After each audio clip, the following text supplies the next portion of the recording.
Hello, and welcome to another episode of the Christian Reeve Podcast. Today's guest is a spiritual director and dream coach all the way from Atlanta, Georgia in the United States. Her name is Pam Muller, aka Sweet Georgia Brown. Welcome to the show. How are you doing? I'm good. Sweet Georgia Pam. Sweet Georgia Pam. Oh, my mistake. But it's catchy like that, right? Just before off camera, I was just saying like how things can go wrong like this whole week. Just to sidetrack. So this episode is going to be all about dreams, and it's going to be part of a series that I'm doing on dreams, funnily enough, and we'll get into that in detail. But I just want to say for 5 minutes, this week has just been one of, I don't know, the craziest weeks for me. I don't know, for people that are into like spiritual stuff. You know, you hear about people saying things like it's Mercury retrograde and stuff like that. And I truly believe it, because everything that could go wrong this week has gone wrong. It's just, when does this end? Yeah. So anyway, Sweet Georgia Pam Muller, welcome to the show. There's a lot of ways we could jump into this. I think the first thing I want to do is just ask where the nickname comes from. What's the story behind the name? Oh, I wish it was a really grand story. It's not really. I feel like I should make up a really great story, but it's pretty straightforward. I started a practice of dream interpretation for people, and when I became a trained spiritual director, which is sort of where dreams led me to. It was, the next step was to start a private practice so that I could do this professionally and begin carving out a career for myself. And it is a little spiritual, because my dad had passed away quite suddenly 7.5 years ago, and he didn't get to see my graduation from the spiritual direction training program, which was to me that felt like my master's degree. I was like, this is where my life is going. And so I was journaling one day, kind of doing a little bit of open dialogue, with the unconscious of like, where's this going? What do I feel like? Da, da, da. And I was journaling something entirely different.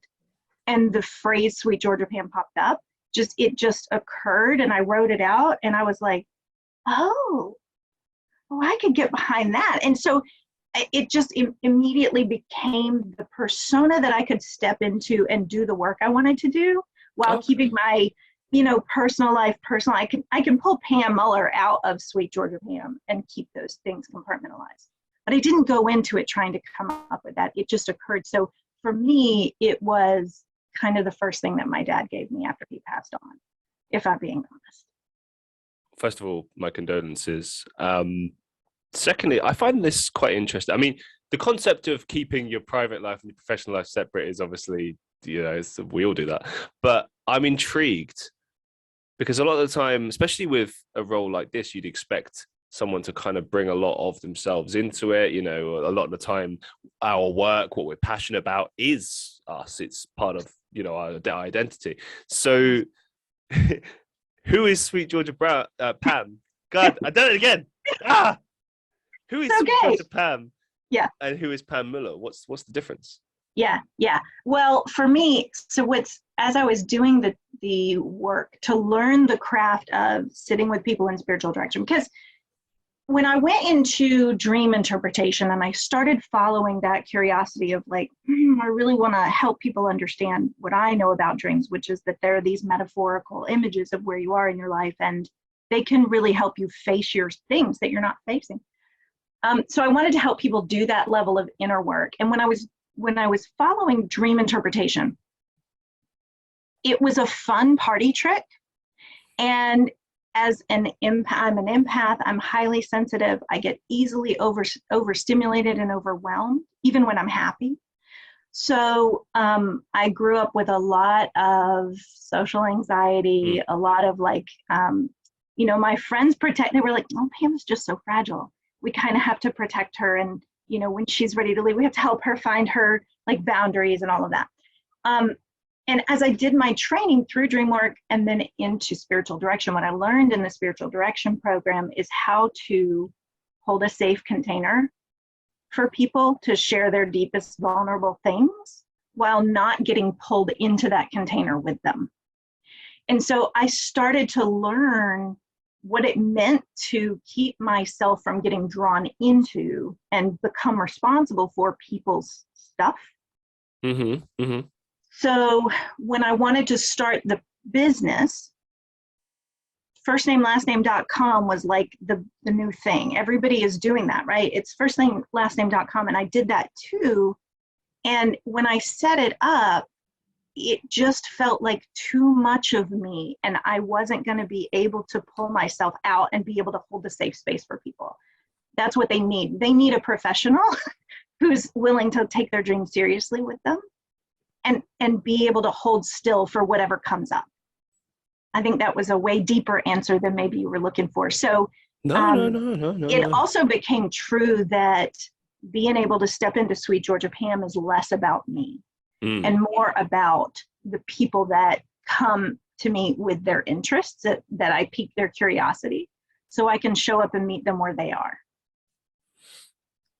I absolutely want the deep answers like this. This is what I live for. This is good. Yeah. This is the type of conversations I like to have in real life. This is what I want this show to be. You know, like this, and every episode is obviously different. Like sometimes you have just interview style episodes, and sometimes you get great discussions like this. And I was really excited in the run up to this because I just have so many questions. And I think dreams in general is a kind of like a fascinating area of study, because there's a lot of information online about it in studies, etc. But we still also don't know. There's a lot we don't know, and you know, it's like anything else in science, I suppose, and psychology, etc. It's like there's a lot that we can sort of, there's things we can say, okay, this is definite, and then there's things that we can say, this is negotiable. Like, okay, for example, just a random thing, right?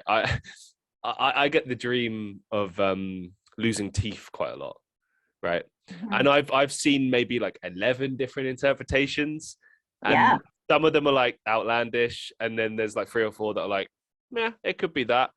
And I always just thought it meant like loss of control, maybe a vanity thing, but more probably like the connection of like wanting to have control over things, and that's like well, look, if there's things falling out of your head, then that's not good.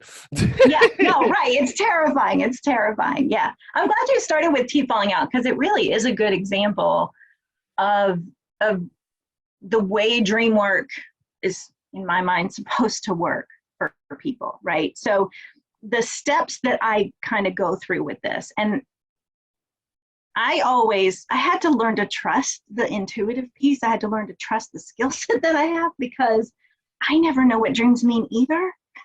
When somebody brings it to me, I'm like, ooh, what's that one gonna mean? Like, where are we gonna go with that? So a little bit, I have developed a knowledge base of, in general, these are the things that come up when we talk about losing your teeth in dreams. When I first started out, I thought, where's the source? Who has the best dictionary? Who's going to always tell me exactly what the symbol represents? But it's not that. It's more artistic than that. So here's the deal. So you brainstorm. You go to all your resources. You Google. You talk to your friends. You look it up.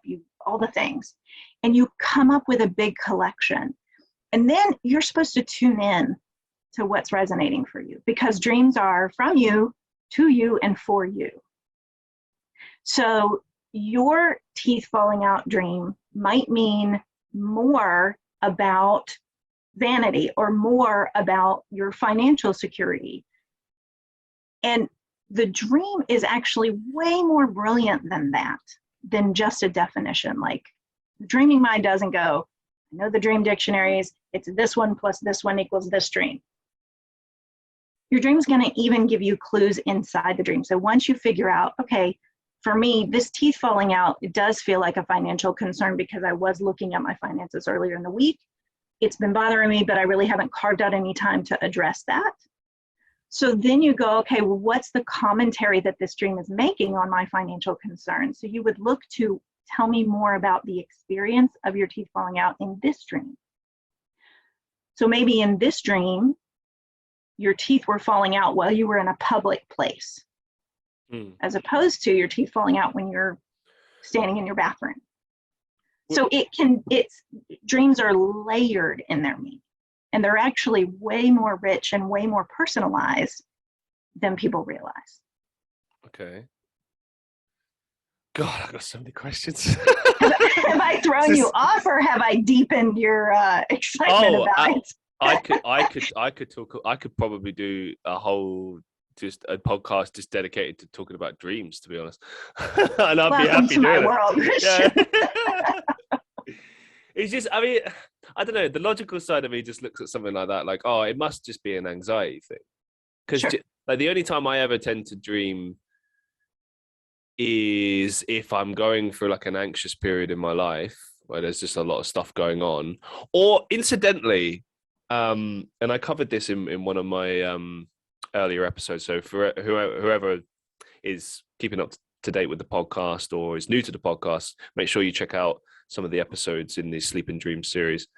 I spoke about how whenever I've gone like drinking, or if I disturb my sleeping pattern in some way, like anything like that, even just a little bit gradual, suddenly like wild dreams, just really weird, vivid dreams. And I don't really get nightmares as such, but I do kind of get like horror-y kind of moments. The only dream, and this is obviously connected with because I suffer from sleep paralysis and sleep apnea. And wow. Yeah. And I was interested to get your take on this. So I always have this recurring dream every time it happens that I'm like in my bed or wherever I'm sleeping, and I'm dreaming that I'm there. And it's kind of like, it used to be that I didn't know if I was dreaming or not. And now I know that I am dreaming, and it's kind of, my brain has created a recreation of my room and me in it. And then I'm then struggling to wake up from that dream. So like you are standing beside yourself?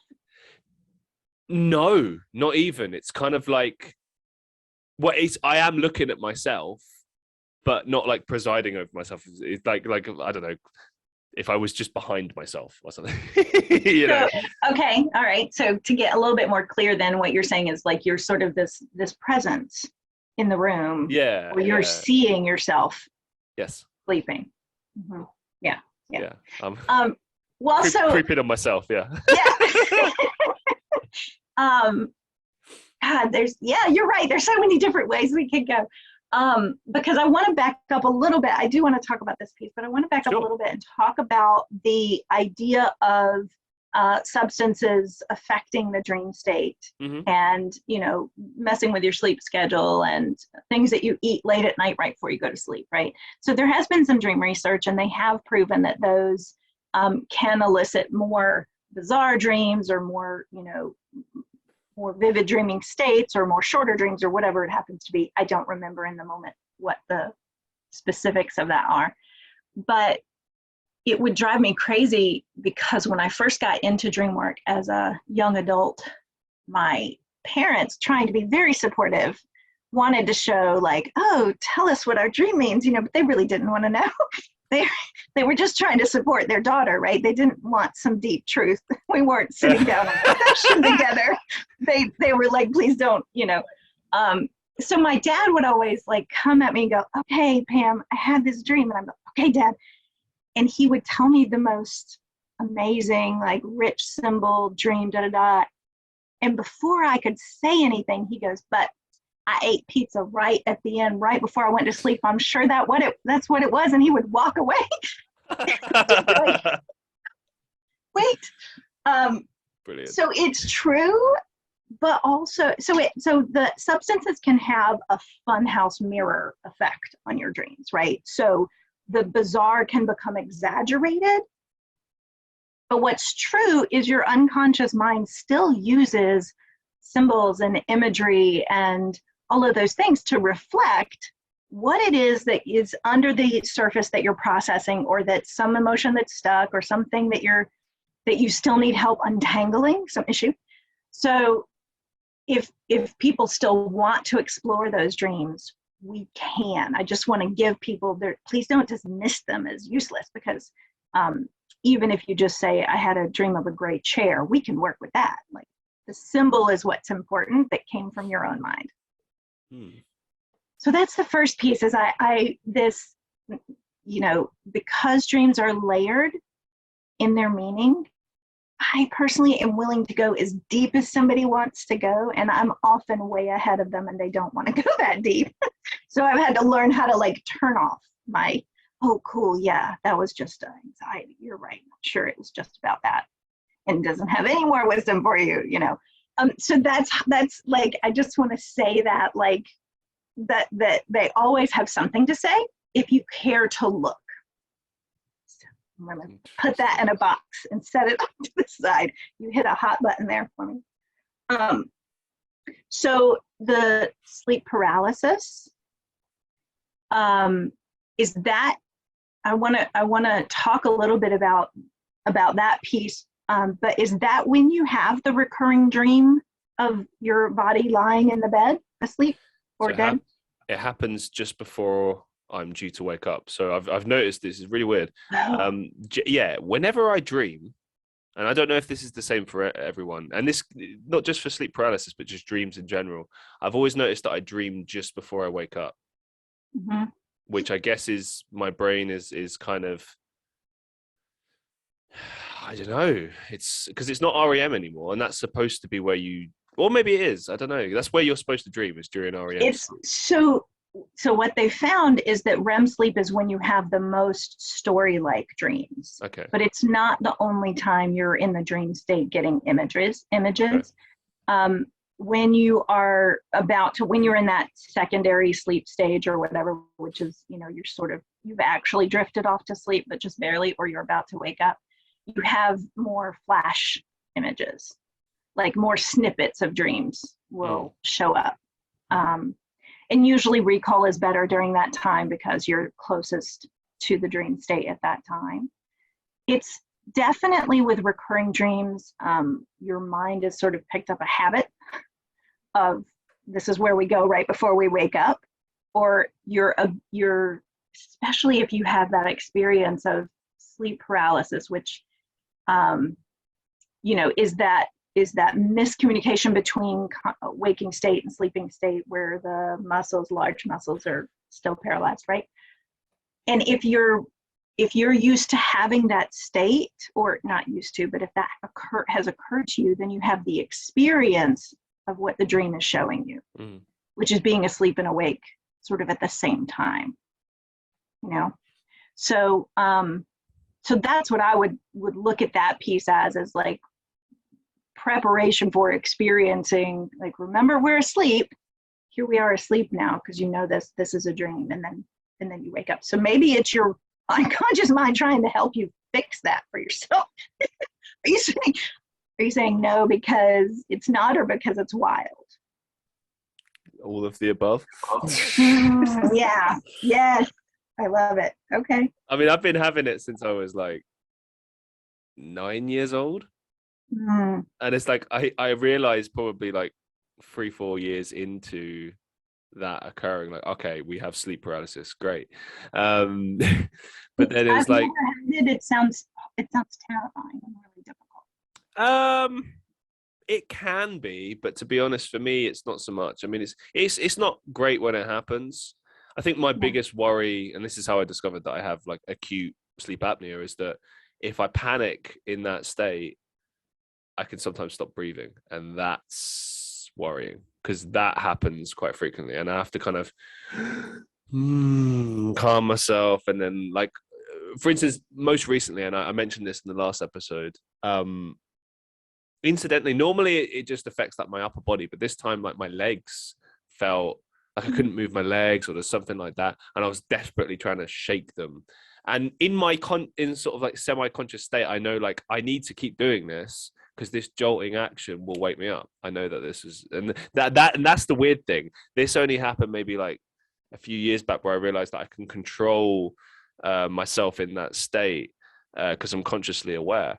It's really weird, but yeah, I've seen information online that says that like sleeping on your side helps, and it does. I've only ever had the night hag experience once, and it was when I was abroad and I was sleeping on like a sort of really uncomfortable sofa.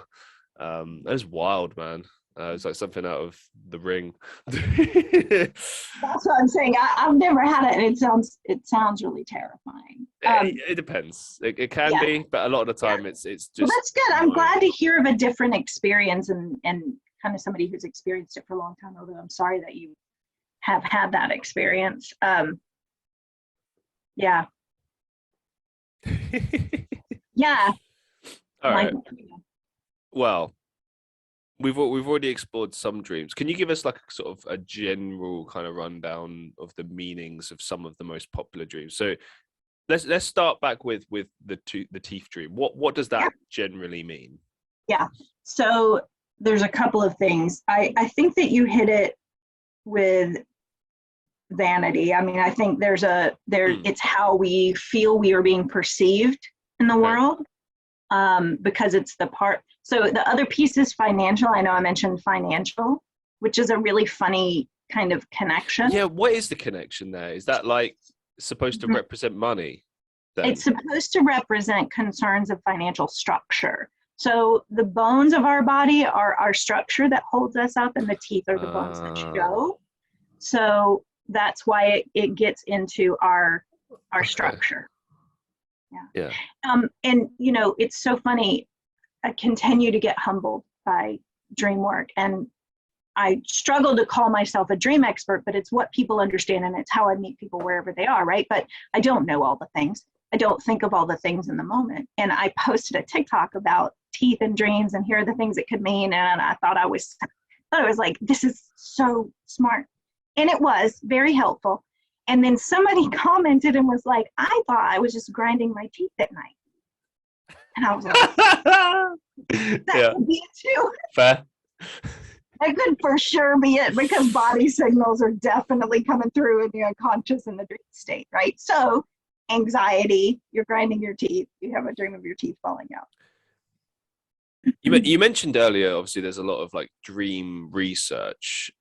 So I guess my question is like twofold. Like, firstly, how does one study the meaning of dreams? Like, obviously you can study the body's reaction, you know, you can study, I don't know, the chemicals in the body that occur during various states of the sleep cycle, etc. But like, how can you actually study dreams and then begin to like interpret them? Oh, you're asking two questions. One is, how do you research dreams, right, for their meaning? So the research portion of it, it's actually really interesting. There is an International Association for the Study of Dreams. I think it's their website, asdreams.org. And they have compiled all of the books that have been written and all of the articles that are coming out and any new research that's coming out. All of that gets compiled into this big think tank organization that has a bunch of resources.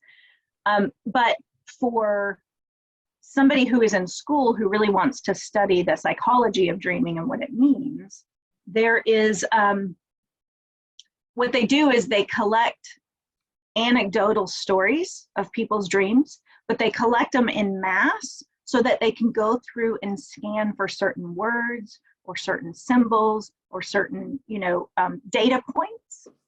And then they collect, age of the person, gender of the person, location, all of those different, and they end up with this huge database about people's dreams. The other place that they collect dreams is in sleep studies. Yeah. Sometimes they'll perform a study where they wake somebody up in the middle of the night when they notice they're in REM sleep. They'll wake them up and go, "What's happening? What were you dreaming about?" Okay. So that's how they sort of collect the dream reports in order to be able to study the meaning. So what was going on in your life, what feels significant, those kinds of things. Interesting. I'm so glad I'm doing this show. Okay. There was a guy that I saw when I was out working yesterday, and he was the spitting image of Now, you will know what I'm talking about, but not everyone at home will know what I'm talking about. There's like this particular face that shows up in a lot of dreams, and it's a man's face, but it's like heavy, very heavy set, like eyebrows, like very dark, and the image is everywhere, and so many people have seen this man's face in their dreams. And I remember walking past this guy, and I was just like tidying, because I work in a bar, and I was just like tidying the outside of the place, and I was just like, that's that guy, he's real, right? Anyway, bringing it to our conversation about dreams, what do you make of that? Like, what's the purpose of seeing this face, and how, like, what's the purpose there? Why are we seeing this face? There's the psychology, and then there's the sort of archetypal energy idea of it. So here's what comes up for me first. There is a general face symmetry that we collectively see as beautiful, right? So there are certain character traits that we as a species are drawn towards, or are can make sense of and are attracted to, right? Okay.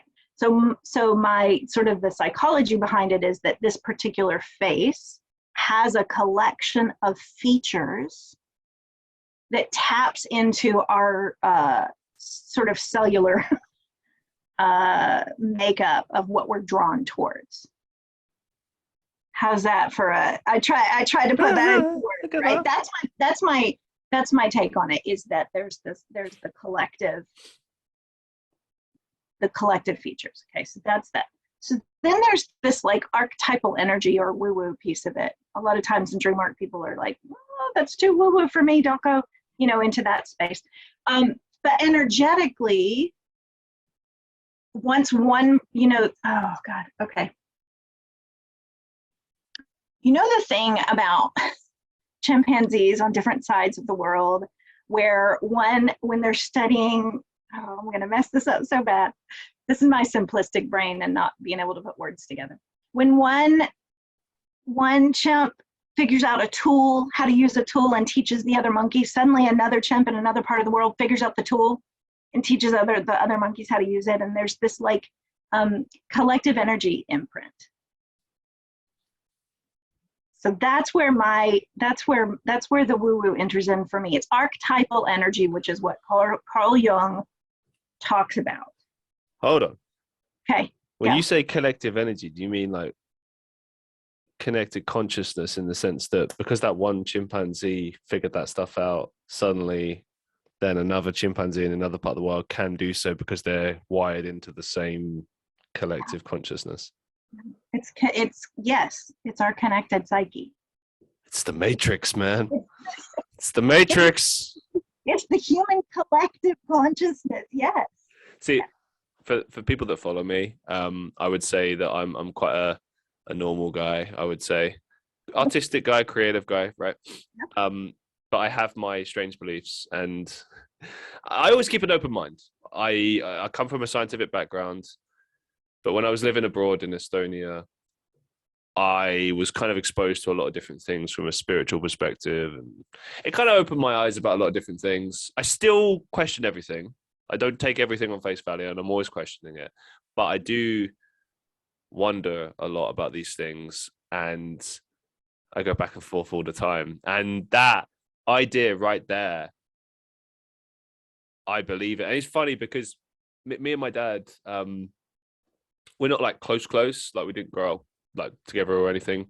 But we've both independently come to the same conclusions about our belief of how the universe and everything works. And it's funny because like he'll sit me down and he'll start talking like, oh, this is what I believe. And he said the line, oh, I believe that existence is, what was it he said?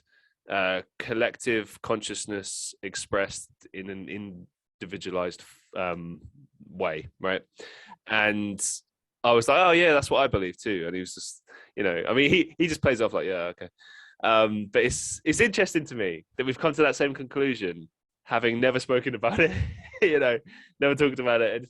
But look, I mean, you believe what you want to believe in life, and everyone's entitled to that. But I will say that on a lot of this stuff, it always comes back to the bigger questions of like, what's the purpose, what's the meaning, etc. And because science can only take you so far. And I always lean on science generally to kind of look at like, well, what are the facts here? What we dealing with? And, you know, to look at dreams and say, oh, they're just it's just biological chemical reactions to things, etc. And it's just that induces that in you. And you know, maybe it is that. But what if it's more? So bear with me here. What if it is more? And on that wavelength, let's ask the big one. What do you think is the purpose of dreams?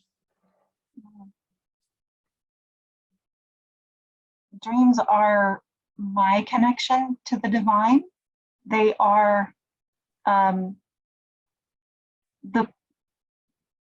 the part of me that I can't control, and they're internal, and they're bigger than me. They can show me things that I didn't know I was denying. They can tell me truths about myself that I didn't know I wasn't noticing. And so as I learned the language of my dreaming mind, here we go, what I noticed is that it's metaphor and symbol, and that is the same language that people talk about in religions. Mm-hmm. The language of spirit, the universe, the blah, blah, blah, blah. It's symbolic, it's metaphorical, it's image-based. So for me, what I learned is that by just recording my dreams and tapping into them and maybe reflecting every once in a while on what it means for me, I have this trusted source in me that's going to tell me the truth every time, going to be totally unfiltered and honest. And if I choose to look through that lens of symbolism, it's going to teach me something to move me and evolve me forward towards being a better version of myself. Amazing. Yeah, thank you so much for sharing. One thing that I've had over the years a lot, which I still struggle with, is I kind of have like a forward version of deja vu. So obviously, for those who don't know, deja vu is when you dream that you have experienced something before. It feels familiar, but it happens in everyday life. You know, it's like, did I dream this before? Did this happen before? Some people say that it's, you know, a flash from a previous life or something like that. You know, a particular place feels familiar, or a particular person. Sometimes I get that you meet certain people and you're like, I know you. Like it happened to me the other day. I was working. There was a girl that worked in the restaurant next door, and I introduced myself, and I just said like, oh, you look so familiar. And there was no reason. I should probably just look like someone I've met before, but it felt deeper than that. But anyway, with the concept of like dreaming things before they happen, where do you sit on that? Like, how is this possible? Yeah. And I will share a few, because I don't know if I've shared it on, I don't know if I've spoken about this in the dream series yet. So there's two dreams that I've had ahead of time. One of them, the first one was a more profound one, which is where I was dating this girl when I was 13, 14. And I remember sitting down on her bed. And as soon as I looked at the door frame with her to the right of me, deja vu. But it was different because I remember dreaming it when I was very young, maybe like 5 years old or something. And I made that connection in my head, and I was like, no, this can't be, that's impossible. But I remember that. I remember dreaming that. And then years later, it happened again. I was at college, and I was sitting in the classroom, and I don't know that we had like a computer room, and there was a teacher that came over, and boom, same again. And I dreamt that 2 years prior to that happening. So before I'd even knew that I was going to college or any of that kind of stuff. So those are my experiences. But yeah, what do you make of that? Wow, it's so brilliant and profound. And I love so much that you have those because you can't deny them. They're experience based, right? So yeah, it happens all the time, actually. So dreams are, every dream is layered. So you can go like, this dream is anxiety, or just, I ate pizza, fine. And yep, that's actually probably true. This dream is a byproduct of the activity in my brain. That's probably true, the science, right? And then the deeper you go, all of those layers can be true at the same time. So I don't think that prophetic dreams are just prophetic. I don't think that mundane dreams are just mundane. I think that it's just this rich playground for your soul and whatever that means to you. And it sounds like in that moment in your teens, it meant something different all of a sudden. There's a capacity in you all of a sudden that's like, I don't know how that happened. But it's such an intimate personal experience.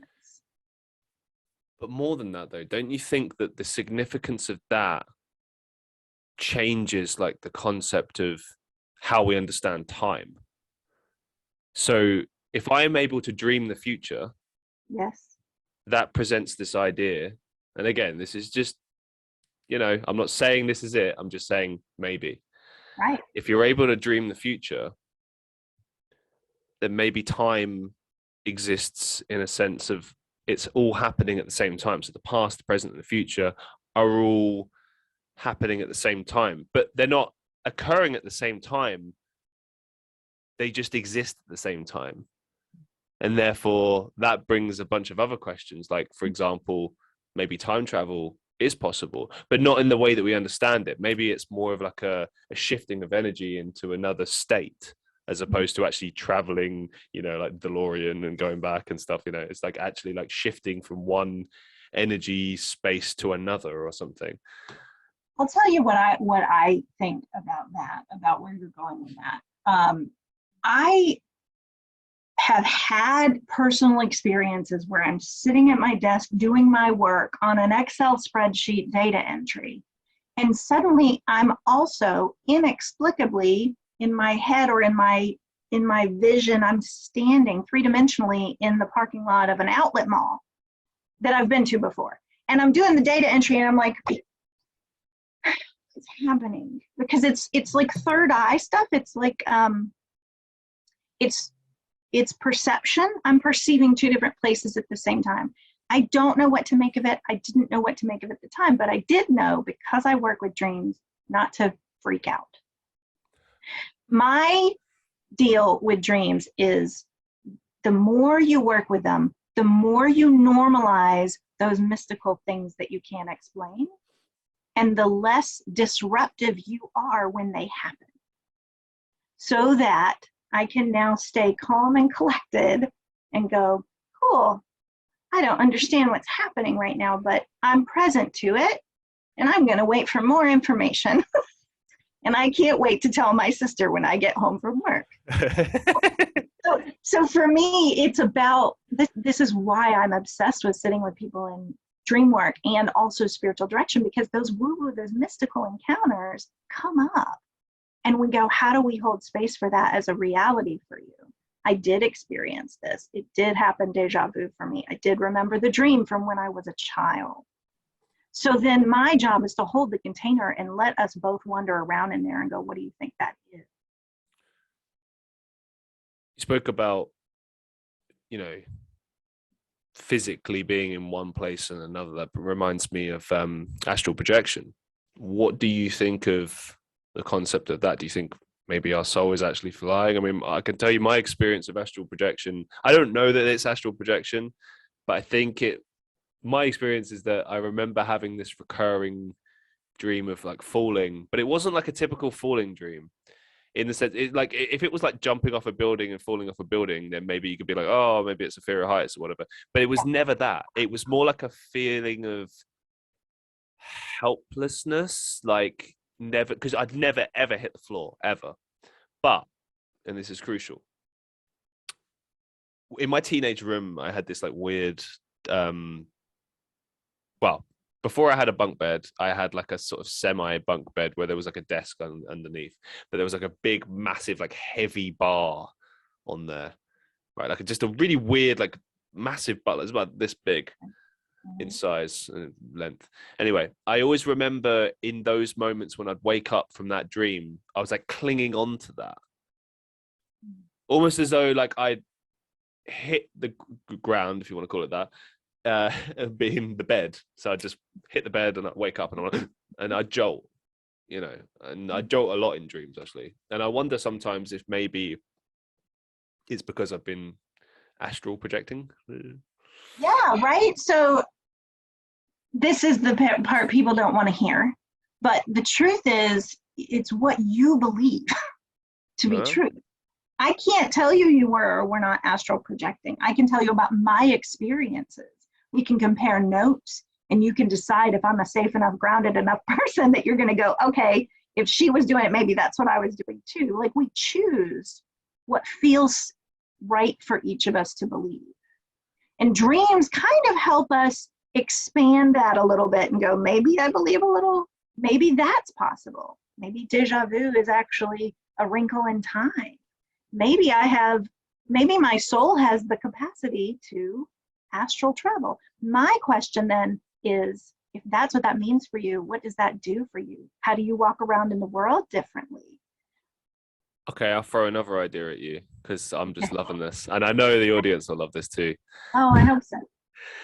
What do you make of the concept that right now, we're dead, but the dreams are actually no, we're not necessarily dead, but this is the dream and the dreams are actually reality.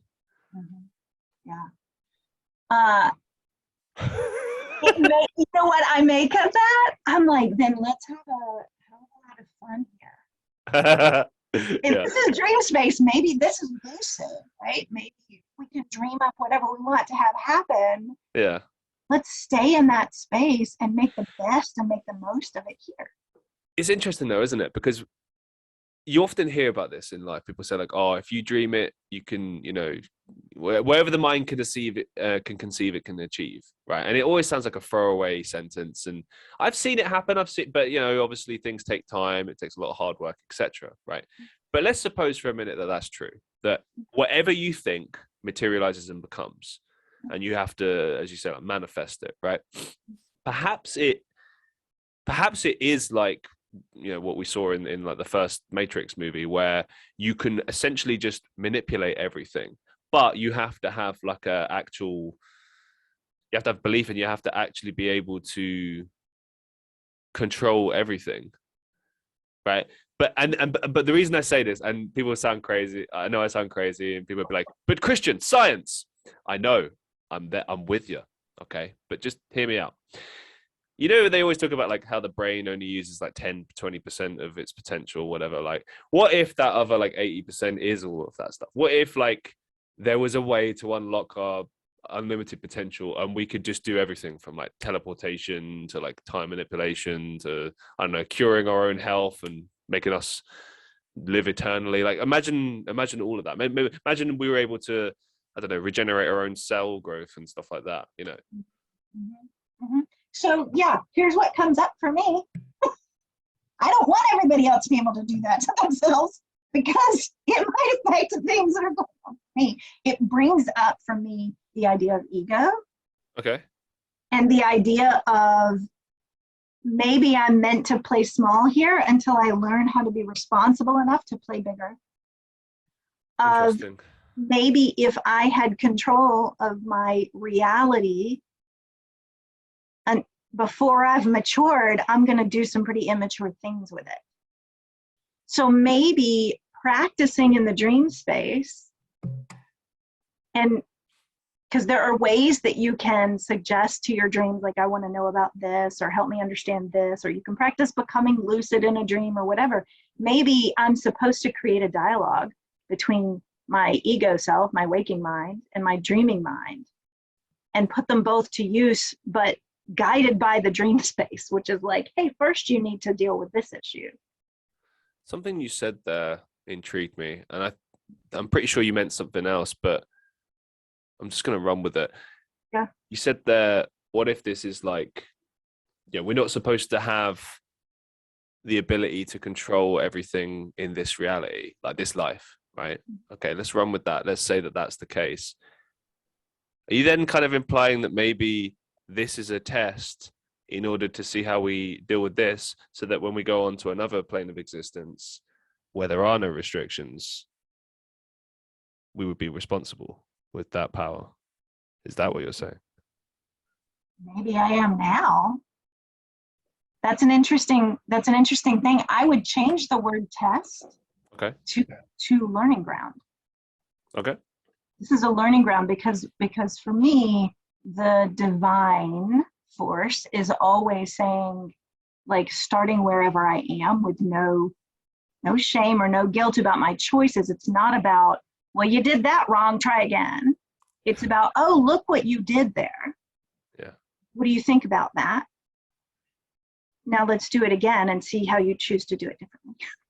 I'm an eternal optimist. So I don't think it's a test that we can pass or fail. I think it's just a learning ground. And every experience I have is new data to help me choose better or differently next time.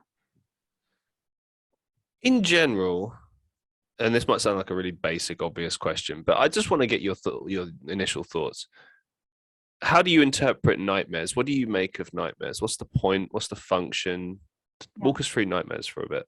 Yeah. So there's a great dream researcher, author, teacher named Jeremy Taylor, and he always said that all dreams come in the interest of health and wholeness. So nightmares scare us into noticing something. And the two things our dreams are always doing is attaching to something from waking life and then making commentary on that thing. So with a nightmare, what I do is I go, okay, first of all, what are the emotions I felt in the dream? And where have I felt that combination of emotions, almost like a fingerprint of emotions, in my waking life before? So what's connected to waking life? Okay. And then I would explore the dream symbolically as commentary on that thing. Have you ever seen, you talk a lot about symbols and stuff like that. Have you ever seen a lot of that stuff that you've dreamt in real life? On occasion. Did it freak you out?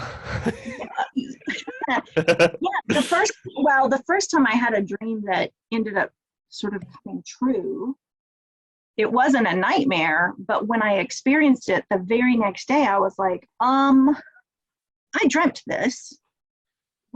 Can I tell the future now? Am I supposed to be a fortune? What does this mean? Because it freaked me out. Because it was the exact set of circumstances that I could not have predicted was coming up the day before, and I dreamt it that night. That's not nightmare related though. So tell me more about what you're asking. I just general. I guess I just want to kind of pick your brains about various topics, and nightmares is just.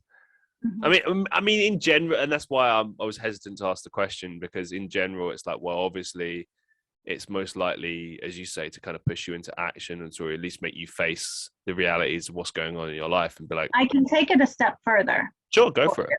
Because what I found useful and what I teach my clients to do is, if it's coming up in a nightmare scenario, it's going to make you feel not safe to go back to sleep again. So here's how we reset that so that you can go back to sleep and trust your dreams again.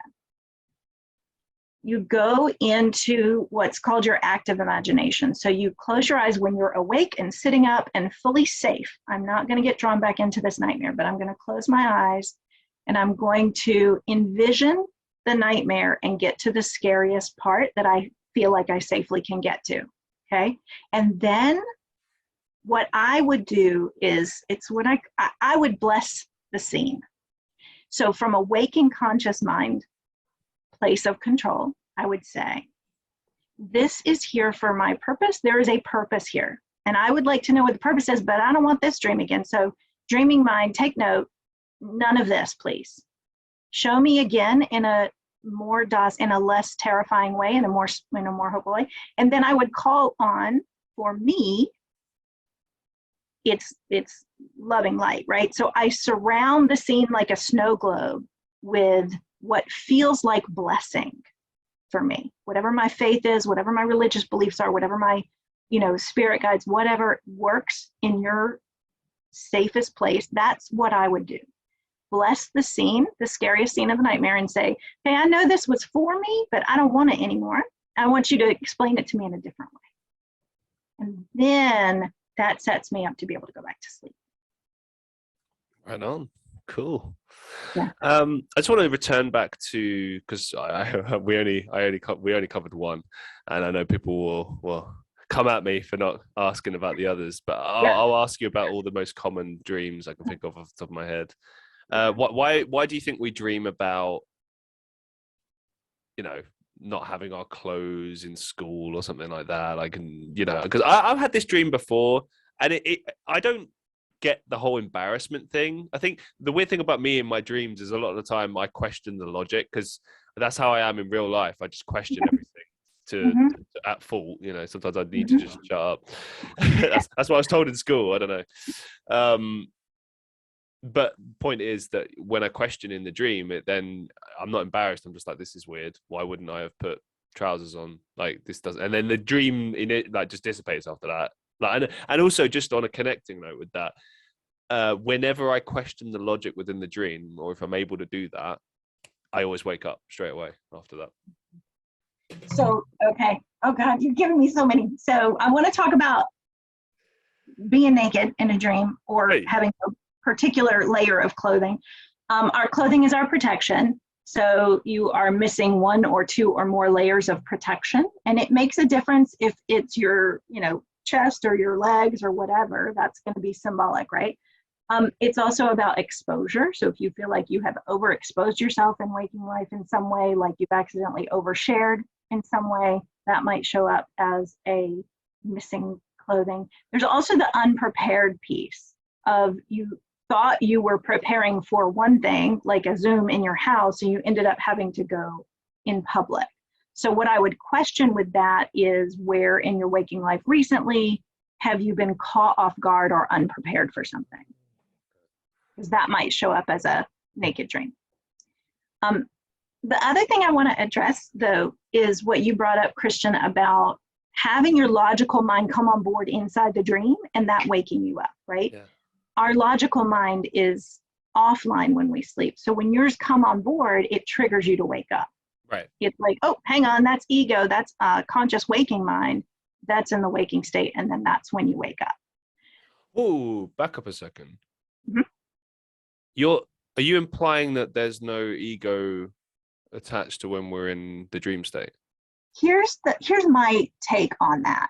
The dreamer themselves represents in everything everything the ego knows. So all of the other characters in a dream can be parts of your unconscious. Sure. That are there to teach you. So ego is present in the dream, but shows up as the dreamer. Okay. It's just that whenever I dream, I always dream I'm in the dream. And I mean, yeah, like I'm in control pretty much, or I'm reacting to whatever's going on or whatever, So, right. So I posted a TikTok a while back, and I asked the question, do you see yourself in dreams, or are you looking through first person, or is it like a third person, or are you not present in the dream at all? And you would be shocked I was shocked at the variety of responses. Some people said, depends on the dream, it's all three. Some people said, I never see myself in the dream. I'm never a part of my dream. Wow. A lot of times people will dream that they're seeing the dream on a movie screen and they're sitting watching the dream happen, but they're not in it. So for me, that tells me something about the distance that you're choosing to be from this issue. Like, you can't fully integrate it yet, and so you're seeing it on a screen. Your ego's not even present to it yet. do you think the same could be true of being physically in the dream, like that represents your willingness to be connected to the issue? Yeah. Okay. Your capacity to inspect and interact with that issue. Yeah, absolutely. There's one recurring dream that I have. It's not that frequent, but it's on and off. So I graduated from uni like 5 years ago, but I still have these dreams every once in a while where it'll be like, I don't know, I'm in school or uni, and I'm like, either, I don't know, I'm failing something, or something is due and I've missed the due date, something like that. Yeah. Do you know what that's supposed to represent? Like years after the fact, when it's no longer relevant. Yeah. For me, what I would ask in that situation is, what's going on right now that your 5 years ago self has something to offer. So what were you like 5 years ago? How are you different now? And how would that person handle some situation in your waking life differently? It might be useful to tap into that part of yourself. No, 5 years ago me is a mess. Like me now, I'm a lot more grounded, and there's a lot of reasons for that. But 5 years ago me was just panic central, man. Yeah. Really. And so too, you could be encountering something right now that 5 years ago you is like, no, we know this. We've seen this before back then. So it might just be triggering because it's something similar. Okay. I would offer that 5 years ago you might still have something to offer. As a mess. That's interesting. But what do you make of dreams where someone is trying to attack us or kill us, or something like that? Yeah, we're being followed. Yeah, all that. Yeah. Oh no, for real, Vince. Is that the answer? No, that's not my answer. The reason I used that phrase "we're being followed" is because of like TikTok and Instagram and podcasting and all of that. We want to be followed, right? No. We're in a state of like, hey, tune in, listen to what I have to say, right? Oh, right. So it can trigger if it becomes, too much pressure, or if there's a moment of anxiety, or if somebody makes an ugly comment that's like, do they know more? Then that can trigger a dream that we are being followed. So here's the other thing about being attacked. If you think of the dream state as ego and figures of the unconscious, then a figure out of my unconscious attacking me could be a negative pattern that I'm about to repeat in waking life, and this part of my unconscious is rearing its ugly head and going, I'm coming for you. This is our survival technique. Even though you think you've learned better, I'm gonna take over and we're gonna do it my way. So like an unconscious behavior that's triggered by something. What's interesting for me as well is that in those dreams, I'm never scared, and the antagonist never gets me. Or if they do try to, they're not successful. I always wonder like what the significance of that is. Okay. So here's the thing, as we've been talking, that seems to be a pattern for you as you're sharing. It's like, I don't, that's fine. We're not going to deal with that. Well, that's okay. It's logic. So there's this voice that's showing up, Christian, that I'm hearing. I'm like, oh, there's that voice again, that part of you that is very safe and sits in the space of logic and is almost like the sort of the judge of what we're going to let in. I like this. I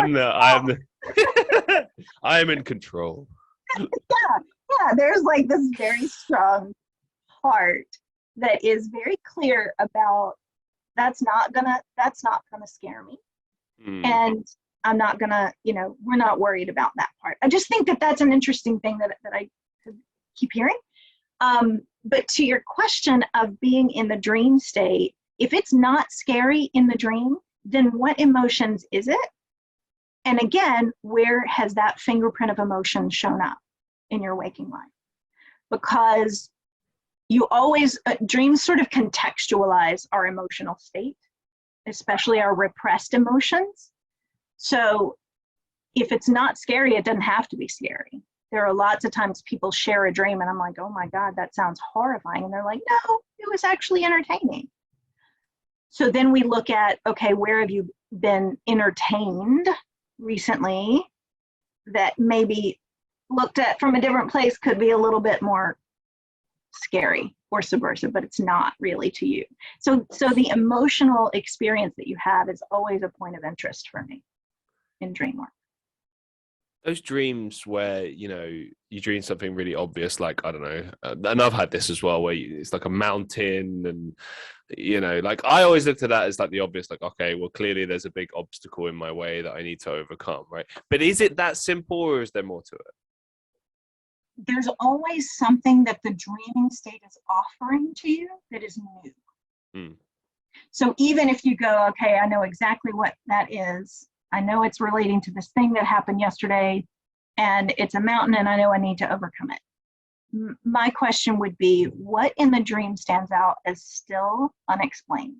What part of the dream is still curious? So for example, but it was middle of the night and stormy or rainy or whatever. I'm like, why do you think it was the middle of the night as opposed to bright daylight? Even though we know what the mountain is and that's easy and we've got that piece. Now let's figure out why your dreaming mind chose to throw in such rich imagery around it.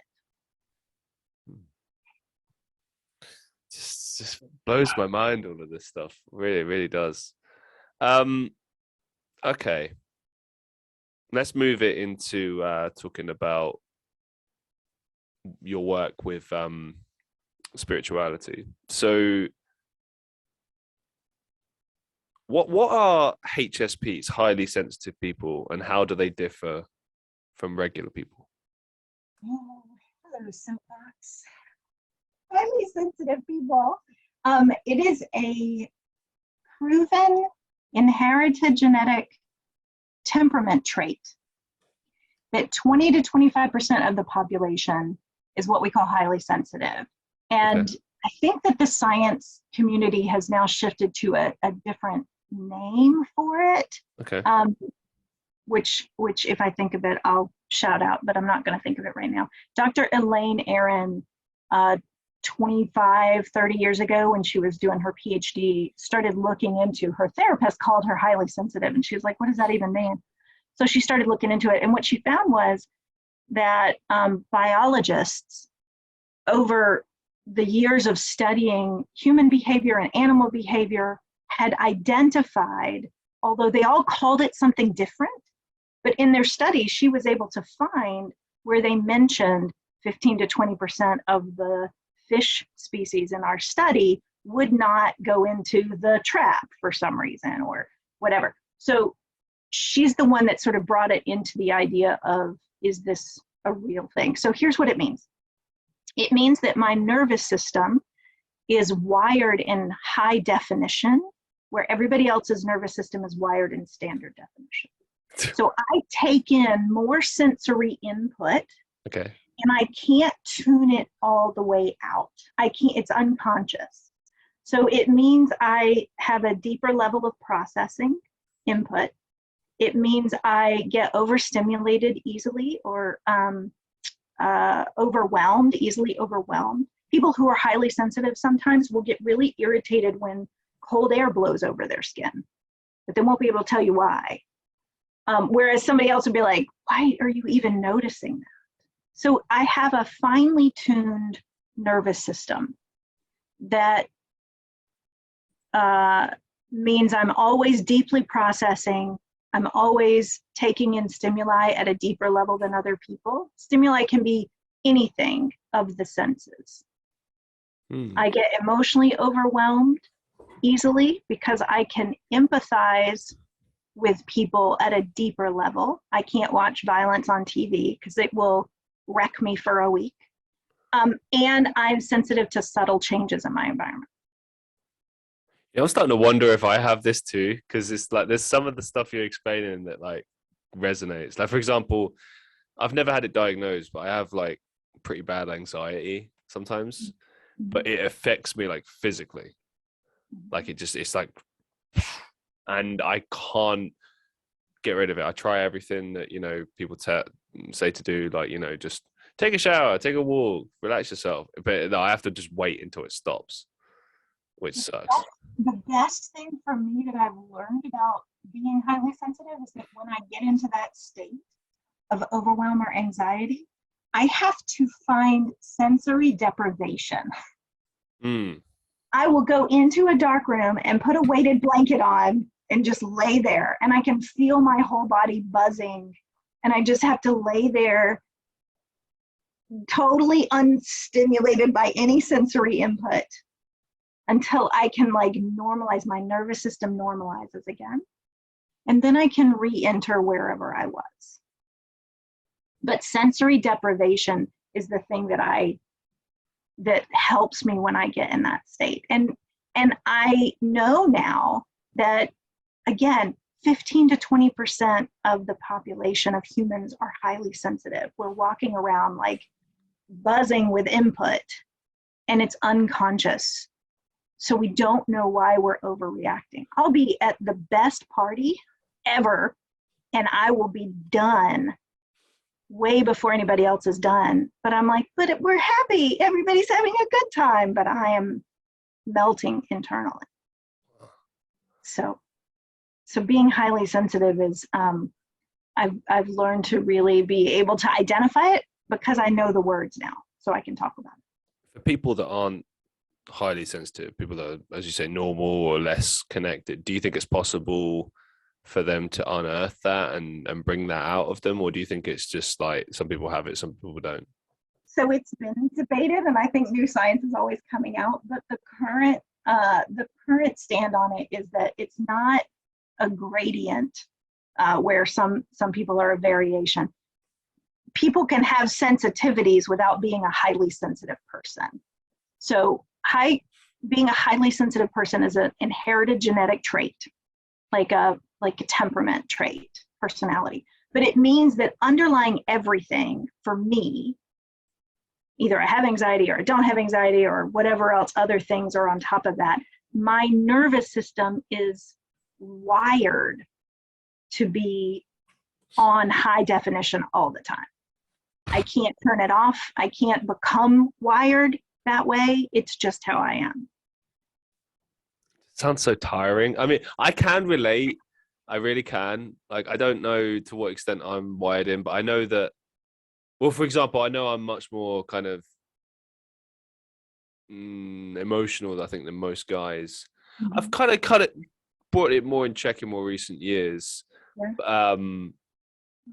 You know, because I had a bit of a like crisis when it came to masculinity in the last like 4 or 5 years. Now it's kind of leveled out, and I'm like, no, I'm comfortable with this. I can be like a man, but I can also be emotional, and that's fine too. And you find your balance, whatever works, right?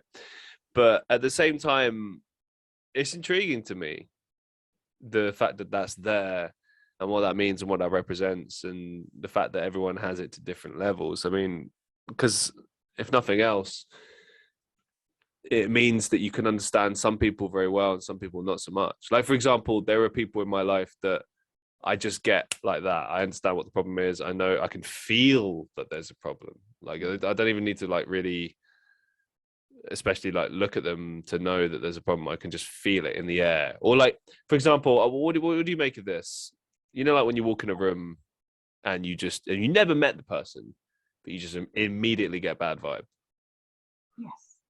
Yes. Here's the deal. Oh, yay. Okay, good question. Again, for me, finding that term HSP and researching it was life-saving, because I'm like, oh, that's what I'm doing. Cool. And then I could move on. When a highly sensitive person walks into a room, a crowded room, they unconsciously do what's called like emotional triage. Like, who in this room is in the most potential for emotional spikes? That's what we're scanning for. So what I've come to understand is that I pick up on what people are emotionally repressing. So if somebody gives me a bad vibe, what that tells me is not that person is a bad person. It tells me I don't resonate with that person because they've got some really volatile stuff under the surface, repressed, and that's their thing. And whatever. But it doesn't jive with me because it's really potential emotional spikes or potential emotional turmoil that I don't want to be around, because my nervous system will latch onto and try to take care of that person. I don't want to be responsible for that level of volatility. It's hard, isn't it? When you want to help people and you want to be empathetic, but at the same time, you know it's going to damage you, and I don't know, maybe the person's toxic, or maybe there could be a number of reasons, but sure, it's difficult to say no sometimes. And people, tend to jump from this point of, okay, high sensitivity, that must mean you know things. But the truth is, it's unconscious. I don't know why I'm uncomfortable. I'm just uncomfortable here. Like, I just can't be here anymore. Or I don't know why I'm overwhelmed. It's just too much, quote unquote. This is too much for me. So it's also a skill set to learn to develop, because you have to go in and learn about yourself. You have to go in and go, what does that mean for me, and how does that show up for me?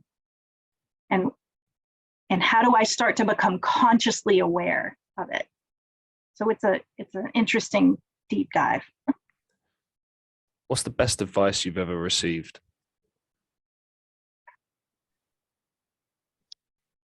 My dad, he always told me the thing, I would bring some concern. I'd be like, oh, I'm so worried about what if this happens, or what? And he would always say, the fact that you're worried about it really means you don't have to worry about it. You've got your eye on it. So it would help me relax a little bit. He said, it's the things you don't know to worry about. That's where you have to be prepared. But his advice was, honey, if you're this worried about it, you don't have to worry.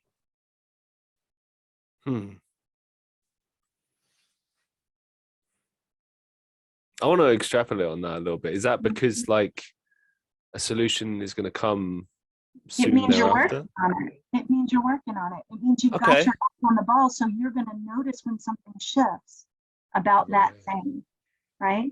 So when the one example I can think of is like my child being a parent. You're worried about all the things you can possibly imagine in life. I'm like, what if that happens? What if that happens? Whatever. And he said, no, because you'll see it coming, because you're already watching for it. You've got your eye on it. So you don't have to worry about it. You'll catch it. And you'll do what you're supposed to do, because you're already working on it in the background. Brilliant. What's the biggest life lesson you've learned so far? That I am not alone. Internally, I'm not alone. That changed me fundamentally, to understand that my dreams are working outside of my ability to think about them. Created an intimate encounter, an intimate place where I can have a trusted experience with the divine. That's what you think it is? It's what I think it is, right? So I know no matter what happens to me or my loved ones or my living situation or anything, I know how to cultivate that dream space and how to look for what's the next thing that I need to unravel to help me here. How do I get help? My dreams will do that for me. Wow, amazing stuff. I could probably ask you questions all week, but I'm afraid I've got to draw the line somewhere. This has been an absolute pleasure. I really just want to say a massive thank you for appearing on the show. Do you have any upcoming projects or some final thoughts that you'd like to share with our listeners?